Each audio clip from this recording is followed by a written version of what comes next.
Ang great merchant na si Jin Shanrayong bilang pinuno ng caravan ng Blue Heaven Merchant Group, siya ang Panginoon na pinagsisilbihan ni Do Shimgay sa buong buhay niya at itinuturing niya siya bilang isang kisindong kapatid na mas malapit pa kaysa sa kanyang tunay na kapatid, at ang lamay ng ganitong great merchant ay kasalukuyang isinasagawa. Habang si Do Shimgay naman doon ay nagdalamhati naman ito sa pagkawala ng kanyang pinuno na great merchant na si Jin Shanrayong. Maya-maya pa ay agad na itong tinawag ng lalaki kaya napalingon na ito rito. Kaya agad na nagsaad na ang lalaki na dahil medyo delikado raw ang sitwasyon kaya pinalampas niya raw si Do Shimgay sa loob bilang paggalang sa mga dating kasama, ngunit sabay din itong nakiusap na umalis raw si Do Shimgay pagkatapos nito na magbigay ng respeto sa lamay ni Jin Shanrayong. At isa pa ay sabihin raw nito sa mga nakakatakot na lalaki na manatili sa labas ng paningin dahil lamay raw ito kaya pinapataas nila ang tensyon sa paligid. Habang si Do Shimgay naman ay nagtaka na lang ito dahil ngayon lang raw niya nakita ang lalaki kaya nagtanong na ito sa pangalan ng lalaki. Kaya agad naman na sumagot na ito na siya raw ang kasalukuyang Grand Steward ng manor na si Hong Hak. Dahil sa hindi pa rin si Do Shimgay makapaniwala kaya nagtanong na ito na kung sigurado ba raw ang Grand Steward na ang lamay na ginaganap ngayon ay lamay ng dating pinuno ng caravan, kaya sa tanong naman nito ay nagsaad na si Hong Hak kung ilang beses niya pa raw kailangang sabihin iyon.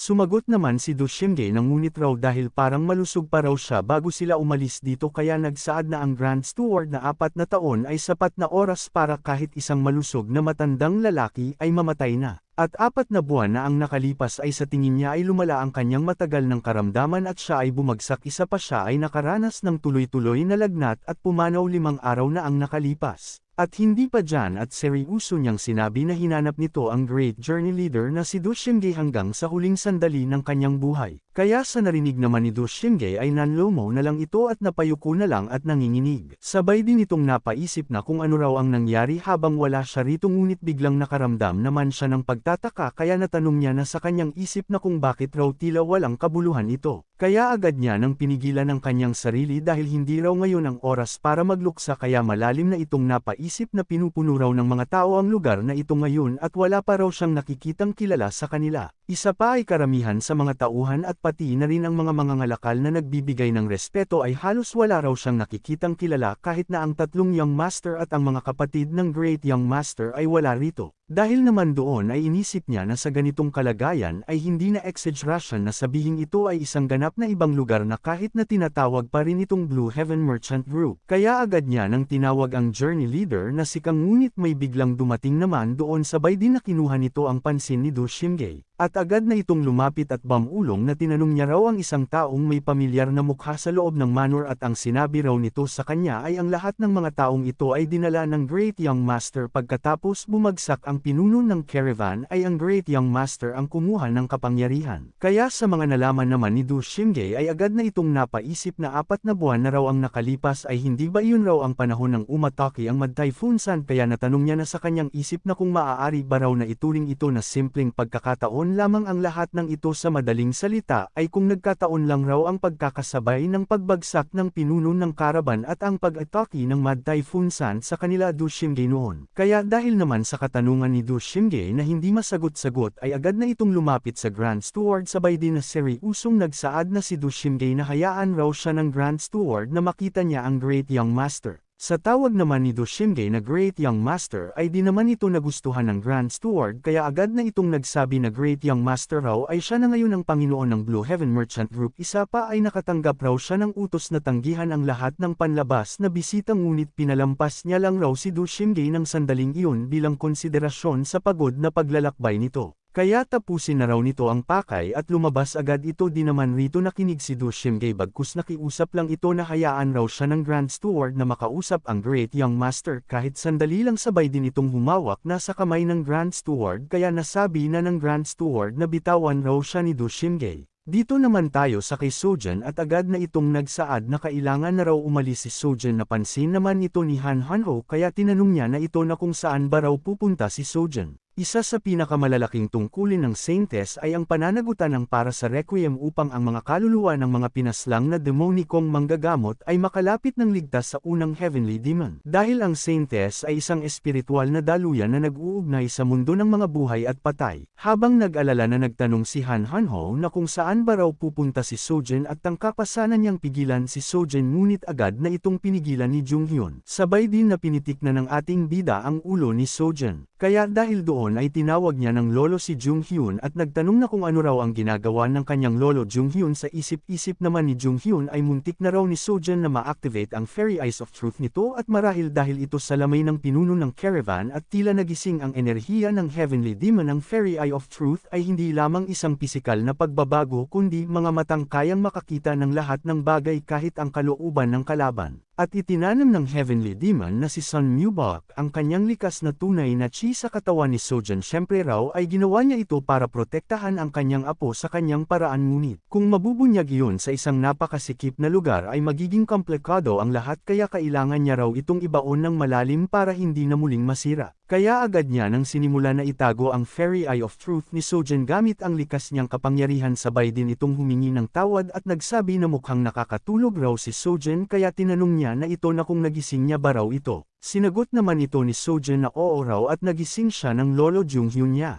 Ngunit may naalala naman ang ating bida kaya nasabi niya na sa kanyang isip na wala raw sa tamang isip si Do Shimgay. At mukhang naghahanap ng gagawin ng mga lalaking iyon dahil sa pagkabagot, pero wala raw siyang pakialam. Ngunit pagtingin niya sa kanila ay nagtaka na lang si Junghyun, kaya natanong niya na sa kanyang isip na kung bakit ganyan raw ang mga lalaking kunlon na iyon, ngunit wala rin raw siyang pakialam rito dahil ang pinaka-nakakainis sa kanya ngayon ay hindi sila tinatanggap ng may-ari ng manor, kaya medyo nakakainis ito. Sa kabilang banda naman tayo sa loob ng inner courtyard ng Blue Heaven Manor. Ang bagong pinuno ng caravan ng Blue Heaven Merchant Group na si Jin Solwan, ang dating Great Young Master, ay nagtanong na ito na kung nasa loob pa rin ba raw ng manor si Do Shimgay at ang kanyang grupo. Sumagot naman rito si Hong Hak, ang Grand Steward, na sinubukan raw nila na mabilis silang alisin ngunit nag-iingat raw sila sa mga taong nasa likod nila, ang Black Turban Thief. Kaya sa narinig naman ni Jin Solwan ay inis niya ng minura ang Black Turban Thief. Sabay din itong napasabi na ang Evil Dark Divine Typhoon raw na ito ay ipinadala niya raw ito para hulihin ang mga insekto, pero nakipag-alyansa pa raw ito sa kay Do Shimgay, kaya ang mga walang silbing ginawa ng lalaking iyon ay nagpagulo ng labi sa kanila. Sabay din itong malalim na napaisip na ipinagkanulo raw siya ng lalaking iyon at isa pa ay nagmadali siya ng husto, kaya napilitan pa raw siyang gumamit ng dahas laban sa sarili niyang ama at pinalayas niya raw ang lahat ng mga great leader ng caravan at mga ngalakal na maayos ang takbo. Siyempre raw silang lahat ay mga taong tatanggalin niya rin naman sa oras na siya ang kumuha ng kapangyarihan. Ngunit nasa likod niya raw ang misteryosong taong yun na sumusuporta sa kanya, at kung hindi dahil sa gamot na ibinigay nila sa kanya, ay mahirap raw sanang magkunwaring lumala ang matagal ng sakit ng kanyang ama at hindi niya sana napaalis ang kanyang mga kapatid at naagaw ang kapangyarihan ng ganoon kabilas. Kaya sa pagkakataong ito, ay nagbigay rin raw siya ng malaking halaga ng pera para sa ika-60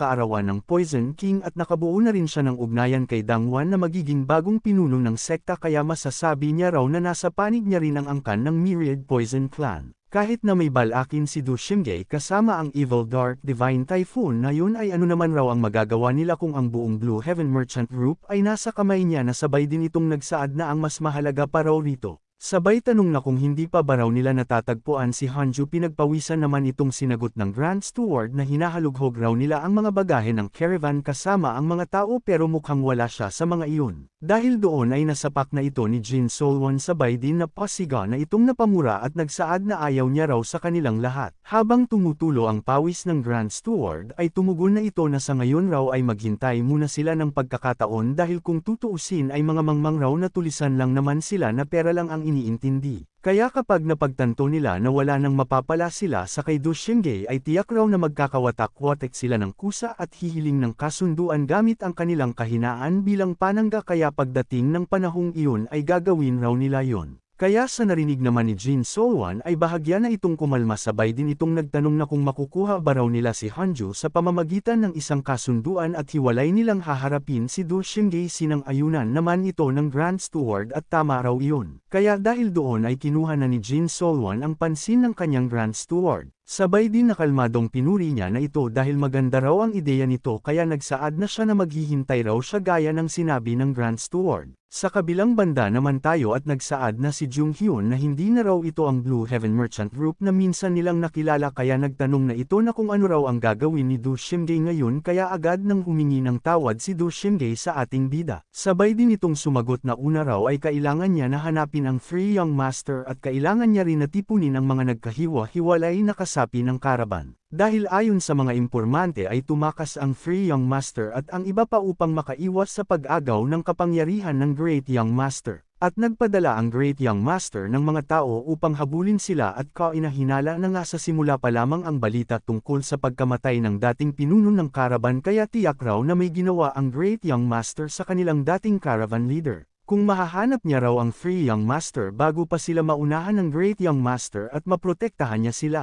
ay maaari niya raw siyang gawing sentrong sandigan upang tipunin ang iba pang mga kasapi at tumindig laban sa Great Young Master habang si Jung Hyun naman ay napangiti na ito. Dagdag pa ni Do Shimgae na pagkatapos nun, ay lalaban raw sila sa Great Young Master. Dahil sila raw ang unang lumampas sa hangganan kaya gagamitin niya ang lahat ng posibleng paraan upang agawin sa kanila ang lahat sabay din itong nagsaad na akala ba raw nila ay basta na lang siyang mananatiling nakatayo at walang gagawin. Kaya dahil naman sa sinabi ni Do Shimgae ay napaisip na rito si Jung Hyun na may mga mata raw si Do Shimgae ng asong palaban sabay din itong pangiting nagsaad na malakas nga raw magsalita si Do Shimgae sabay din na tinanong niya na ito na kung paano raw ito bibili ng oras hanggang sa matagpuan nito ang Free Young Master dahil kung pipigilan raw si Do Shimgae ngayon ng Great Young Master ay wala raw itong paraan upang makalaban. Kaya agad ng patawang nagtanong naman si Do Shimgae na kung bakit naman raw wala siyang magiging paraan sabay din itong nagsabi na nandito naman raw ang elder na si Jung Hyun kaya sa narinig naman ni Jung Hyun ay bahagya na itong nagulat. Ilang sandali lang ay nagtanong na ang ating bida na kung bakit raw siya isinasali sa bagay na ito patawang sumagot naman si Do Shimgae na sinabi raw ni Jung Hyun na mag-i-invest ito sa kanya kaya kailangan rin raw ng ating bida na panagutan hanggang sa makuha nito ang investment mula sa kanya sa narinig naman ni Jung Hyun ay nakakaloko na itong napasabi na tingnan raw nila ang walang hiya nitong tao na ito. Kaya nagsaad na si Do Shimgae na minsan raw ay kailangan maging walang hiya ang isang mangangalakal sa harap ng bagay na nais niya sa sinabi naman nito ay napangiti na lang si Jung Hyun at napasaad na lang na ito naman raw ay isa pang nakakagulong bagay. Sabay din siya nagsaad na pagkatapos mabawi ang karaban ay ang bahagi niya raw ay 70%. Tumugon naman si Do Shimgae na wala na raw siyang matitira kung lalampas pa sa 50% ang bahagi ni Jung Hyun. Kaya binabaan na ito ni Jung Hyun at gawin na raw nilang 60% na lang. Di naman rito pumayag si Do Shimgae dahil 55% lang raw talaga ang hangganan niya. Kaya dahil doon ay nasabi na lang ni Jung Hyun na greedy raw ito pero kahit paano. Maya-maya pa ay kumilos na si Jung Hyun sabay din itong nagsaad na tingnan raw nila kung magka-problema. Kasabay din itong nagpakawala ng telekinesis kung saan ang Great Young Master. At tinamaan naman rito ang Great Young Master kaya hinugot na ito ni Jung Hyun. Sabay din na hinawakan niya na ang leeg nito kaya napahiyaw na lang ang Great Young Master at tumulo na lang ang laway nito. Kaya ang walang kamalay-malay naman na Great Young Master ay napaisip na ito na nagtataka kung ano na raw ang nangyayari dahil nasa loob lang raw siya ng inner courtyard kaya paano raw siya ng ating bida na ihatak hanggang dito. Sabay din itong nagsaad na ito raw ay labis na kakilakilabot kaya ibaba na raw siya ni Jung Hyun agad.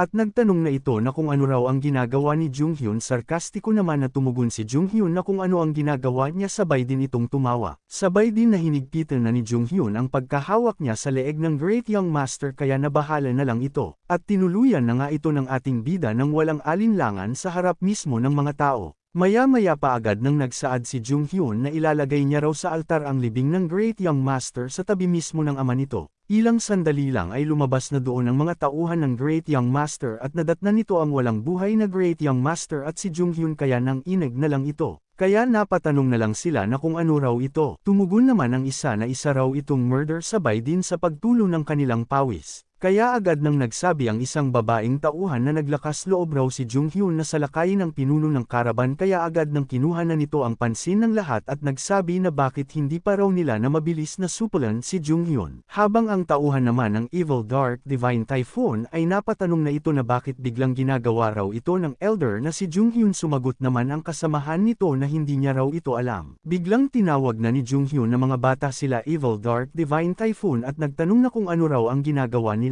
At kung mananatili lang ba raw sila na nakatayo lang? Di naman tumugon sila Evil Dark Divine Typhoon kaya nil-ingan na ito ni Junghyun at nagtanong na kung hindi ba raw nila aagawin. Sabay din napatawang nagtanong na si Junghyun na huwag raw nilang sabihin na hindi nito mahuhuli ang mga maliliit na ito nang hindi ginagamit ang internal energy nito. Kaya sa narinig naman nila ay napasabi na si Do Shimge na kung sinasabi ba raw ng ating bida ngunit agad na nagtanong ang Evil Dark Divine Typhoon na kung sinasabi ba raw ni Junghyun sa kanila ay babaliktidan nila ang lahat dahil dalubhasa raw sila pagdating doon kaya agad na nagsabi si Junghyun na huwag raw nilang patayin ang iba pa. Maya-maya pa agad nang sumugod sila Evil Dark Divine Typhoon sabay din itong nagsabi na kung narinig ba raw nila ang sinabi ng Elder dahil huwag raw nilang silang patayin at supulan lang silang lahat at huwag din nilang hayaang may kahit isa man ang makatakas. Dahil naman doon ay nabahala na si Hong Hak ang Grand Steward kaya sinabihan niya na ang kanyang tauhan na kung ano raw ang ginagawa nito kaya magmadali na raw ito at pigilan sila Evil Dark Divine Typhoon na uutol naman na humihingi ng paumanhin ang tauhan dahil hindi niya raw nadala ang kanyang sandata dahil ito ay libing pero kukuhanin niya na raw ito ngayon din. Kaya ilang sandali lang ay nakakuha na ang mga tauhan ng mga sandata kaya agad na nilang hinarap ang grupo ng Evil Dark Divine Typhoon kaya agad nang nag-utos ang Grand Steward na lahat raw sila ay pigilan nila ang mga halimaw na Black Turban Thief at huwag nilang hayaang na may kahit isa mang makatakas papasok sa mansion. Ngunit sa huli ay makalipas ang kalahating oras ay nakaluhod na doon ang mga tauhan ng Great Young Master kaya agad nang nagsaad ang Evil Dark Divine Typhoon na ito na raw ang lahat ng taong nasa loob ng mansion. Kaya nagsaad na si Junghyun na mukhang nabawasan raw ang bilang tumugon naman ang Evil Dark Divine Typhoon na tumakas raw ang lahat ng nagluluksa at ang mga manggagawang nagtatrabaho rito lamang ang nahuli nila. Kaya agad nang kinuha ni Junghyun ang pansin ni Do Shimge at nagsabi na yun raw ang mga sinabi nila kaya nagtanong na si Junghyun na kung sapat na ba raw ito sumagot naman si Do Shimge na oo raw at sapat na ito. Sa isip-isip naman ni Do Shimge ay ang pagpatay sa Great Young Master bagaman kahit madaling sabihin ay karaniwan itong aabutin ng hindi bababa sa 1 taon upang magawa, at ang tapusin ito sa loob lamang ng kalahating oras, ay ang pamamaraan na ito ay posible lamang dahil siya ay ang Elder ang Sword Calamity. Bahagyang nabahala naman si Do Shimge kaya agad na itong nagsaad na tiyak raw na ituturing ito ng Myriad Poison Clan na paglabag sa kasunduan sumagot naman si Junghyun na sila na raw ang bahala doon. Kaya dahil doon ay pilit na lang na napangiti si Do Shimge at napasabi na oo raw at naiintindihan niya. Sabay din na agad nang nagtanong na si Do Shimge na kung sinabi ba raw nito na ang pangalan nito ay Hong Hak. Sinang-ayunan naman ito ni Hong Hak sabay din itong nagmakaawa na iligtas raw ng Elder ang kanyang buhay. Dahil kung sabihin raw nito sa kanya na maging aso siya ay magiging aso raw siya tumugon naman si Do Shimge na hindi na raw kailangan yun. Dahil iisa lang raw ang paraan para makaalis ito sa lugar na ito ng ligtas kaya agad nang nagtanong si Hong Hak na kung anong dapat niyang gawin. Nakakatakot naman na sinagot na ito ni Do Shimge na bibigyan niya raw ito ng kalahating oras para kunin nila ang lahat ng mga tanga na ito at mawala na ang mga ito sa paningin niya. Kinabukasan sa Myriad Poison Clan ay gulat na nauutol naman na napatanong na ang salukuyang namumuno sa Myriad Poison Clan na si Danwan na kung ano raw ang sinasabi ng kanyang tauhan. Sinagot naman ito ng kanyang tauhan na dahil sa isang insidente raw sa Blue Heaven Merchant Group ay naging bakante ang posisyon ng pinuno ng karaban at kasalukuyang nakatayo doon ang mga tulisan ng Black Turban Thief at iniulat raw ito ng mga nagluluksa na ipinadala mula sa kanilang sekta kaya sa narinig naman ni Danwan ay napamura na lang ito sa Black Turban Thief. Habang tumutulo ang pawis nito ay malalim na itong napaisip na nakipagkasundo raw sila sa mga Black Turban Thief ilang araw pa lamang ang nakalipas ngunit sinira na nila ito bago pa man nila mapanatili at sa lahat ng bagay ay sinalakay nila ang Blue Heaven Manor. At marami raw silang dapat matanggap mula sa kanila para sa ika-60 na pagdiriwang ng kaarawan kung mangyari raw ito ay magkakaroon ng malaking kaguluhan sa mga plano kaya hindi raw ito pwede dahil magagalit ng gusto ang kanyang ama. Kaya agad na siyang nag-utos na imbestigahan nila ng buo ang mga detalye ng insidente at iulat ang mga hakbang na panlaban gayunpaman ay dapat raw itong gawin ng palihim upang maiwasan ang anumang abala sa plano sinunod naman ito ng tauhan. Sa isip naman niya ay ang Black Turban Thief raw ay naglakas loob silang baliwalain ang kasunduan na ginawa nila sa Myriad Poison Clan gayunpaman raw ay mabuti na rin ito dahil parurusahan niya raw sila sa pagkakataong ito at ipapakita sa buong Jiangho ang dangal ng susunod na pinuno ng Myriad Poison Clan. Ngunit may isang bagay na bumabagabag sa kanya, kasabay din na inalala niya na ang sinabi ni Igyu na ang puting buhok raw na lalaki sa Black Turban Thief ay tila kainahinala dahil ang kanyang panloob na enerhiya na hindi akma sa kanyang edad ay ang paraan na nag-iingat sa kanya ang mga halimaw na Black Turban Thief at ang katotohanang hindi madaling matamaan ng mga departamento ng Lason sa Lanzhou at Shanxi ang mga Evil Dark Divine Typhoon. Kaya natanong niya na kung maaari kaya siya ay kasapi ng Imperial Family. Kaya dahil doon ay nababahala na napaisip na si Danwan na kung ang taong iyon ay talagang may kaugnayan sa Imperial Family ay maaaring magkaroon ng malaking kaguluhan sa ika-60 pagdiriwang ng kaarawan ng kanyang ama. Kaya inisip niya na kung papatayin nila si Jung Hyun ay kailangan talagang matiyak na mapapatay nila ito para hindi ito aabot sa Imperial Family at hindi magkaroon ng matinding problema.